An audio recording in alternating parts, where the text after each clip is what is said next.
Hi guys, this is Jake from MyLivingWorlds Ants. This is 15 facts you need to know about Flying Ant Day.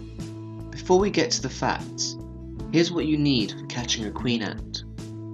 1 pipette, 1 tube, 1 cotton ball, some dechlorinated water, and a stopper or more cotton. What you can do is you get the test tube, you fill it with water about halfway, and then you place the cotton in and push it down until the water comes just to the end.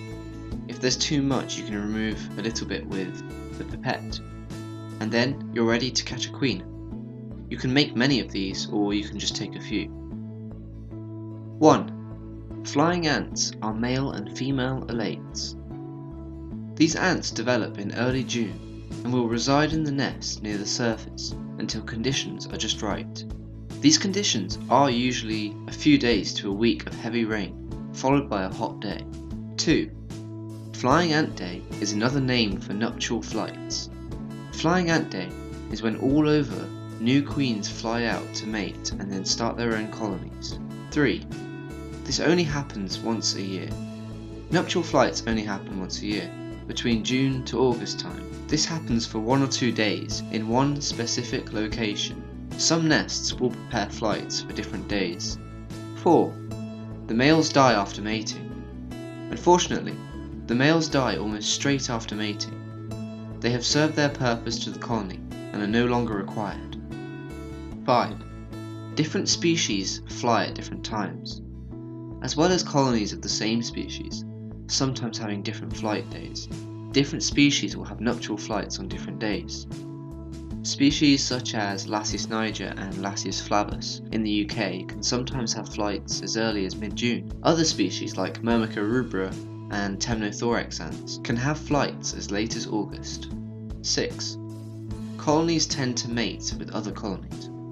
When nuptial flights happen, a lot of colonies will have them at the same time so that males can mate with females from other colonies. This is very common as a lot of colonies of one given area will be in a close enough proximity to cross paths in the sky. 7. They mate in the air. These ants mate in the air.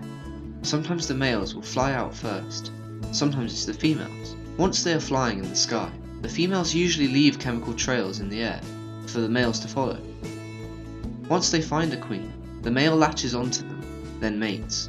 Mating occurs within minutes. 8. The queens are ready to catch when they are on the ground without wings. Once the queen is mated, she will land on the ground. She will then proceed to bite or rip off her wings. This means she is fertile and will begin looking for a place to dig. 9. You can catch these queens without hurting.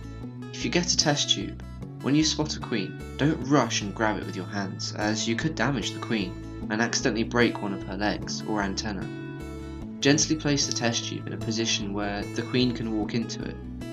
It might take a few attempts, but it's the best way of catching a queen. 10. Catching queens will not harm the ecosystem. If you only take a few queens from one area, you will not affect the future populations of ant colonies. Lots of queens will be eaten by birds, some will die from the heat, some will get killed by cars, bikes and people. Although I would say not to take more than 10 from one given spot, some people do claim this does not affect them at all. There are also ethical reasons for not collecting too many. If you collect 100 queens and simply can't manage to feed them or properly care for all of them, many will die and it will have been a waste. Now sometimes a queen might not make it over the winter when hibernating, or even before that. Queens have reserves stored in their gasters, which they break down as fluids from their wing muscles to then feed their brood.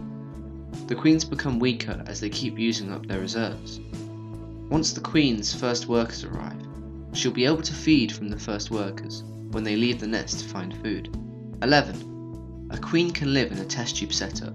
Queens can very happily live in a test tube in their founding stages. The small tube with cotton and water allows the queen to have a fresh supply of water without drowning.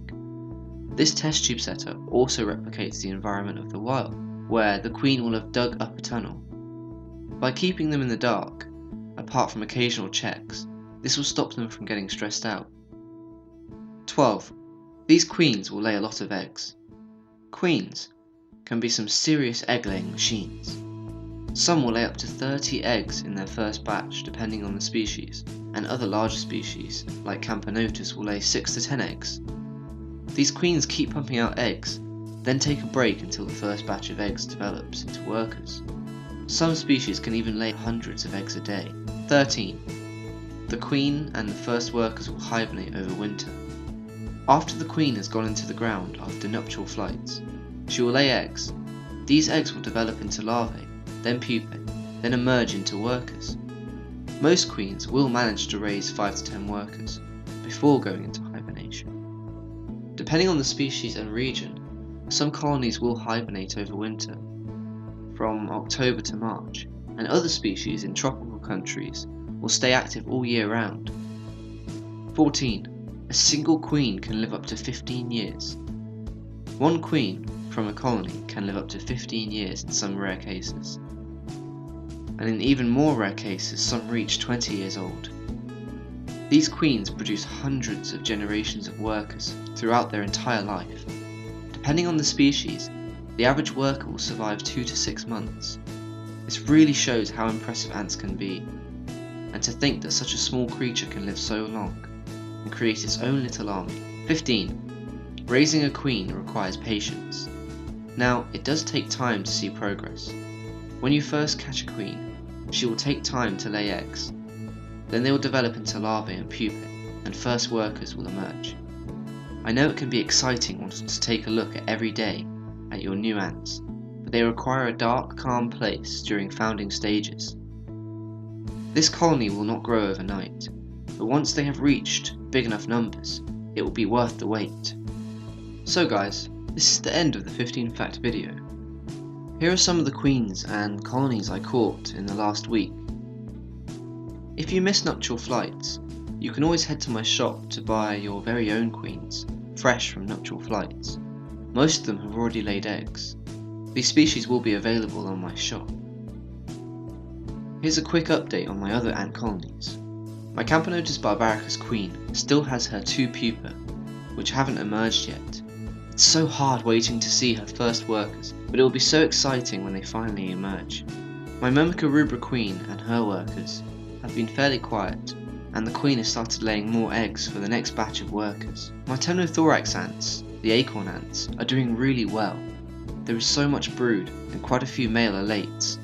I recently caught 3 acorn ant colonies, and will consider the possibility of mixing the males to mate with the new princesses from the other colonies. I will be doing a video on these acorn ants next week. I also caught a few Lasius flavus queens, which have been brood boosted. Find out more about this in next week's video. My Lasius niger colony had part of their flights, but they still have a lot of alates waiting, so there will definitely be another flight soon. My Messel barbarus colony are slowly growing, with their first media worker, and they seem very happy for now. Thank you for watching. Don't forget to like, share and subscribe. See you in my next video.